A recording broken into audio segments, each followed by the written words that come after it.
A finales del siglo pasado, entre 1973 y 1990, Chile atravesó uno de los periodos más oscuros en su historia contemporánea, la dictadura o régimen militar de Augusto Pinochet.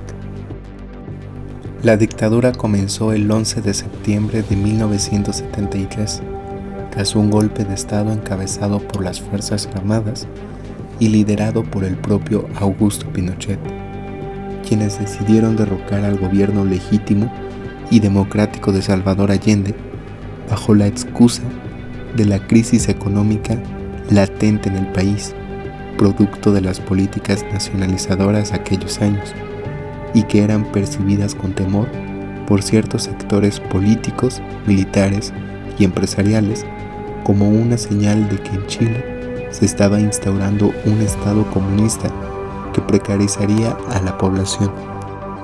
Aunque el golpe del 73 es el más conocido de la historia chilena, no fue el único ni el primer episodio similar donde las Fuerzas Armadas se involucraran directamente en la política del país durante el siglo XX.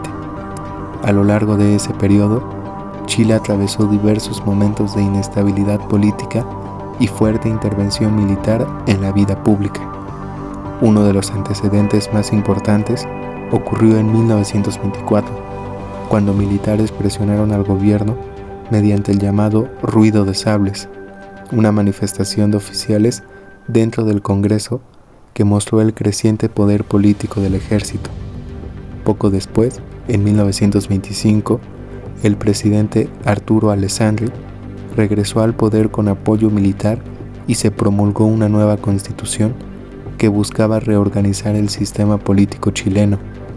Más adelante, en 1932, Chile vivió otro momento de crisis con la proclamación de la llamada República Socialista, un gobierno de corta duración que reflejó la inestabilidad económica y política de la época.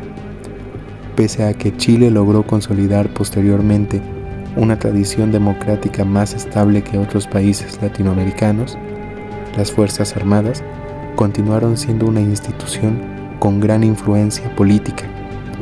Ya hacia las décadas de 1960 y 1970, en el marco de la polarización ideológica provocada por la Guerra Fría, junto con conflictos sociales y económicos internos, aumentó las tensiones dentro del país que desembocaron en el derrocamiento del gobierno de Salvador Allende.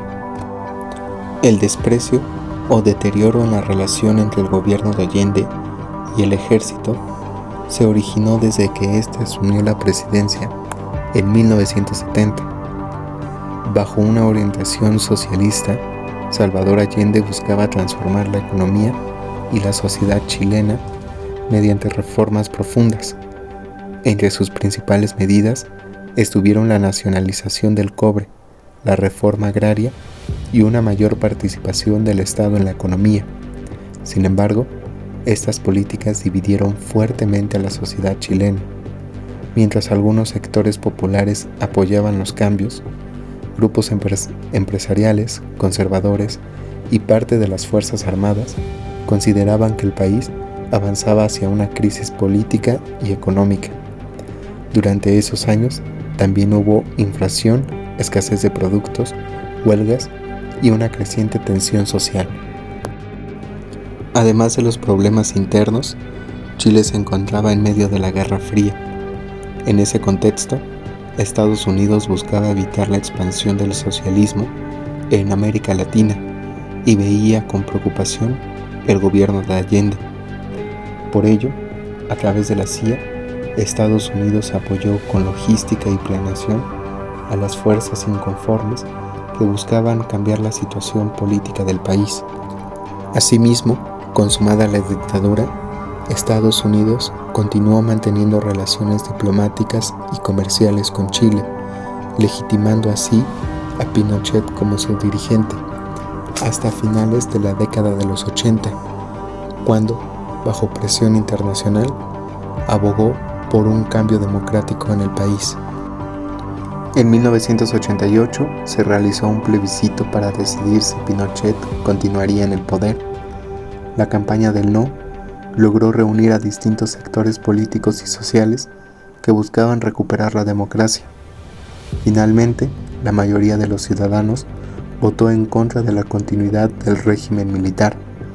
Como consecuencia, en 1990 terminó oficialmente la dictadura y comenzó la transición democrática en Chile.